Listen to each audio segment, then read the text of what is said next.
1 August पासून या जमिनी जप्त होणार। ही 5 कागदपत्रे लागणार, अन्यथा जमिनी जप्त होणार। घर असेल तुमचं, गाड्या असतील, शेतींची चौकशी आता सरकारच्या माध्यमातून आता करण्यात येणार आहे। तुम्ही या ठिकाणी पाहू शकता, जास्त शेती असेल तर ती जप्त होणार। मग नेमकं तुमची शेती आता किती असायला पाहिजे, किती एकर शेती तुमच्या नावावर आता असायला पाहिजे, सरकारने काय नियम लावलेत नक्की बघा। तसेच आता या लोकांची घरे पण त्या ठिकाणी पाडली जाणार। मग घरासाठी कोणकोणती कागदपत्रे लागणार आहेत, सरकारच्या माध्यमातून काय काय नियम आलेत, सर्वांनी लक्ष देऊन बघायचं आहे।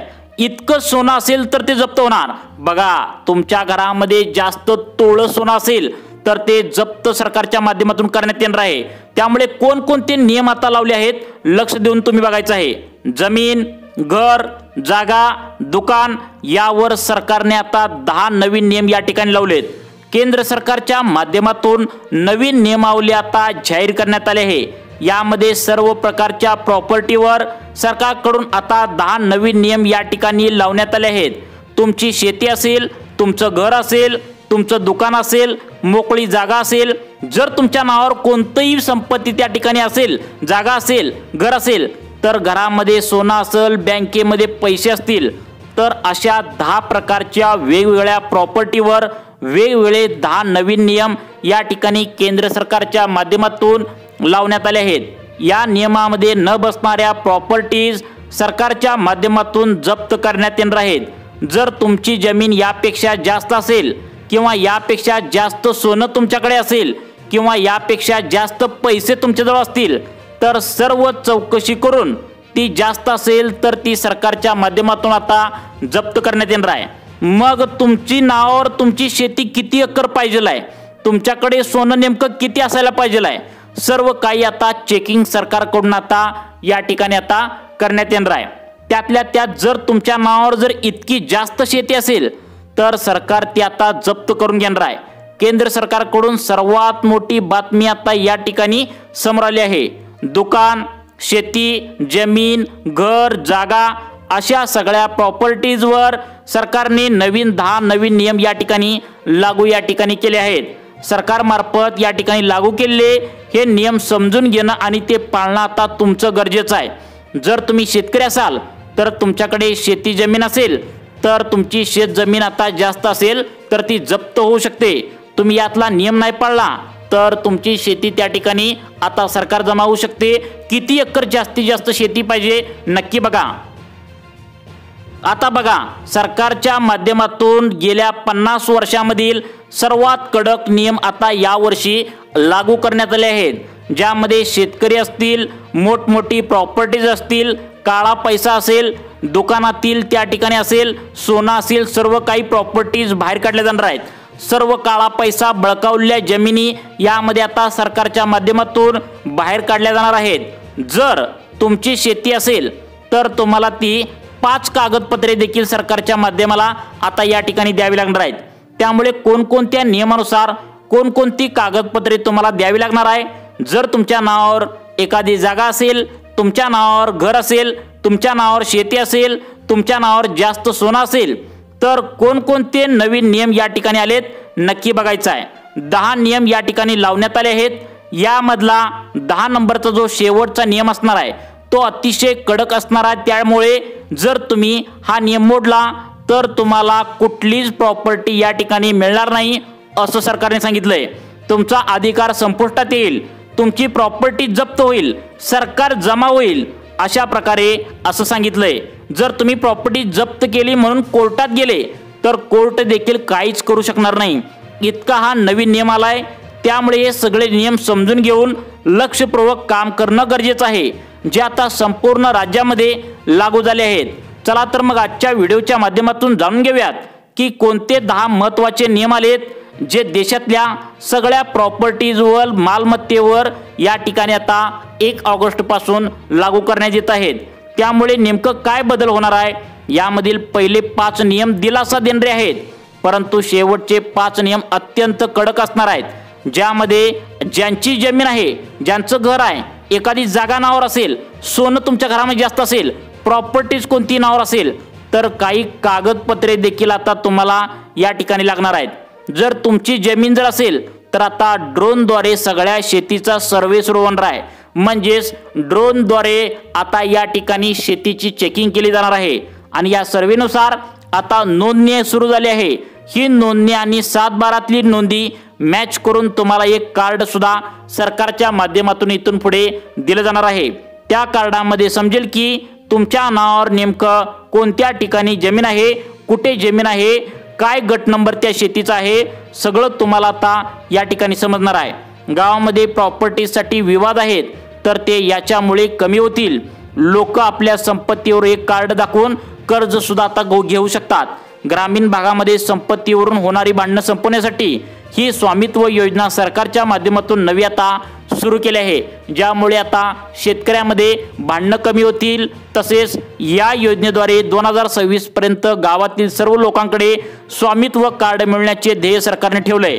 सरकार आता सर्व नागरिकांची जी संपत्ती आहे त्याचं रेकॉर्ड आपल्याजवळ ठेवणार आहे। पुढचा महत्त्वाचा निर्णय घेतलाय तो सर्वसामान्यांच्या फायद्याचा आहे। बघा, कडक नियम आहेत, या नियमांचं पालन न केल्यास सगळी संपत्ती प्रॉपर्टी जप्त करण्याच्या सरकारी तयारीत आहे। आता बघा, पुढचा नियम आलाय, कोणत्याही व्यक्तीची प्रायव्हेट प्रॉपर्टी संपत्ती आहे। बघा, तुमची प्रायव्हेट प्रॉपर्टी, तुमचं घर असेल, शेती असेल, एखादा फ्लॅट असेल, जागा असेल, तर ती संपत्ती सरकार त्या ठिकाणी व्यक्तीच्या परवानगीशिवाय आता घेऊ शकणार नाही। आता पुढचा जो नियम आहे तर तो अतिशय कडक या ठिकाणी आलाय, जो फायदा करून देणार आहे किंवा अतिशय त्या ठिकाणी सर्वसामान्यांचा फायदा सरकारच्या माध्यमातून लागू केलेला आहे। आता जसं की तुम्हाला माहिती आहे, बऱ्याचशा शेतामधून एखादा रस्ता जर सरकारचा गेला तर गव्हर्नमेंट काय करायचं, येऊन ते शेत डायरेक्ट जप्त करायचं। तुम्हाला माहित आहे, सरकारी कॅनल असेल किंवा एखादा रस्ता जर शेतामधून गेला असेल तर सरकार त्यावर कब्जा करायचं, त्याचा थोडाफार मोबदला शेतकऱ्यांना द्यायचा। शेतकऱ्याला म्हणायचं नाही की गव्हर्नमेंटची जागा आहे तुम्हाला ती द्यावीच लागेल। बघा, शेतकऱ्यांना त्या ठिकाणी आता डायरेक्ट पहिला जप्ती येत होती, एखाद्याच्या घरापासून एखादा ब्रिज गेला सरकार डायरेक्ट घर पाडून टाकायचं किंवा अशा प्रकारच्या गोष्टी व्हायच्या। म्हणजे मालमत्ता आता नागरिकाची पण सरकार त्यावर ठिकाणी हा पहिला काय करायचं, मालकी हक्क त्या ठिकाणी दाखवत असायचं। पण आता सुप्रीम कोर्टाने एक मोठा निर्णय त्या ठिकाणी स्पष्ट केलाय आणि सुप्रीम कोर्टाने आता असं म्हटलंय की सरकार कोणतीही प्रॉपर्टी त्या व्यक्तीची जर असेल तर त्याचा मोबदला योग्य दिल्याशिवाय, त्याची योग्य परवानगी घेतल्याशिवाय इथून पुढे अजिबात त्याला हात सुद्धा लावू शकत नाही, त्याला घेऊ शकत नाही। कोणत्याही सामान्य माणसाची संपत्ती सरकार जप्त करू शकत नाही। अशा प्रकारचे कडक नियम आता आलेत। जोपर्यंत त्याला चांगला मोबदला मिळत नाही आणि सगळी संपत्ती मिळत नाही, म्हणजे संपत्तीचा अधिकार संविधानिक अधिकार आहे। त्यामुळे जर तुमच्या घरापासून कुठून जर त्या ठिकाणी शेतामधून रस्ता गेला असेल किंवा काही गव्हर्नमेंट काही त्या ठिकाणी काम होत असेल तर तुम्हाला सरकार आता कुठल्याही प्रकारे जमीन इथून पुढे जप्त करणार नाही। बघा, पुढचे नियम अतिशय महत्त्वाचे आहेत, सर्वांनी यासाठी 2 मिनिटे व्हिडिओ बघायचा आहे। आता बघा, त्याचा व्यवस्थित मोबदला तर होणारच नाही, तर हाही महत्त्वाचा नियम आहे। म्हणजेच व्यवस्थित मोबदला त्या ठिकाणी त्या जमिनीचा दिल्याशिवाय सरकार तुमची जमीन आता ताब्यात घेणार नाही। आता पुढचा नियम अतिशय महत्त्वाचा आहे, त्यामध्ये तुम्हाला अर्जंट एक काम करायला सरकारने सांगितलं आहे। शेतकऱ्यांसाठी किंवा आता ज्यांच्याकडे शेतजमीन जास्त आहे त्यांच्यासाठी आता त्यांच्यामध्ये एक अनिवार आहे, एक काम करायला तुम्हाला सरकारने सांगितलंय की आधार कार्ड तुमच्याजवळ असेल तर आधार कार्डला तुमच्या सगळ्या शेतीचा डेटा, शेतीचं जे डिटेल्स आहे तर ते लिंक करायचं आहे। गव्हर्नमेंटने सांगितले की प्रधानमंत्री किसान सन्मान निधी योजनेअंतर्गत, बघा, प्रधानमंत्री किसान सन्मान निधी योजनेअंतर्गत त्या ठिकाणी जर तुम्हाला लाभ घ्यायचा असेल तर तुम्हाला आधार कार्ड हे शेती जी आहे तर त्याला लिंक करणं आवश्यक आहे। ज्यामुळे संपत्ती जी सगळी आहे तर ती आधार कार्ड लिंक केल्यामुळे त्या ठिकाणी मिळणार आहे आणि जो काळा बाजार होत होता तर तो पूर्णपणे थांबणार आहे। आता उत्तर प्रदेशमध्ये हे सुरू झालेलं आहे। आता ज्यांना PM किसानचा लाभ घ्यायचा आहे त्यांचं आधार कार्ड आणि शेती जमिनीचे लिंकिंग असणं तिथं अनिवार्य या ठिकाणी सरकारच्या माध्यमातून आता केलेलं आहे। आता पुढचा नियम आहे तो मुलींसाठी आहे, ज्यांची लग्न झाले आहेत अशा मुलींसाठी आलेला आहे। तो आता तुम्हाला घरामध्ये राहण्याची परवानगी इथून पुढे आता घ्यावी लागणार आहे। आता तो नियम कसा आहे की मुलगा आणि मुलीचा आईवडिलांच्या संपत्तीवर अधिकार दिल्ली हायकोर्टाने स्पष्ट केला। मुलगा आणि मुलगी आईवडिलांच्या घरात तेव्हाच राहू शकते जेव्हा त्यांची परवानगी असेल. बऱ्याच वेळा मुली काय करतात, लग्न करून जातात, नंतर हिस्सा मागतात. पण त्याच वेळेस सरकारने ही कोर्टाची स्पष्ट केले की मुलगी जर आईवडिलांना सांभाळत नसेल, तिनं नातं तोडलं असेल, किंवा मुलगा जर आईवडिलांना सांभाळत नसेल, नातं तोडलं असेल, तर कुठल्याही प्रकारे तिला किंवा त्याला या ठिकाणी प्रॉपर्टीज अजिबात मिळणार नाही. आणि विशेष म्हणजे मुलांना मुलींना देखील आईवडिलांच्या स्वकष्टातून कमवलेल्या घरातून ते त्यांना कधीही आईबाप बाहेर काढू शकतात.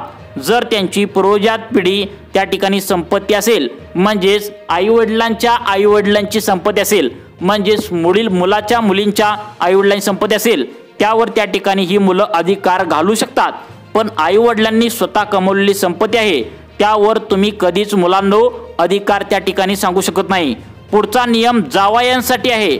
ज्यांचं लग्न झालंय मुलींचं, त्यांच्या सासऱ्यांची प्रॉपर्टी जावयांचा हक्क जो आहे तर तो असणार नाही. या विशेष एका सुप्रीम कोर्टाने एक निर्णय दिलाय की जावयाचा सासऱ्याच्या संपत्तीवर कुठलाही अधिकार त्या ठिकाणी इथून पुढे आता नसणार आहे. मग तो एकुलता एक जरी जावया असला तरी सुद्धा कुठलाही अधिकार या ठिकाणी राहत नाही.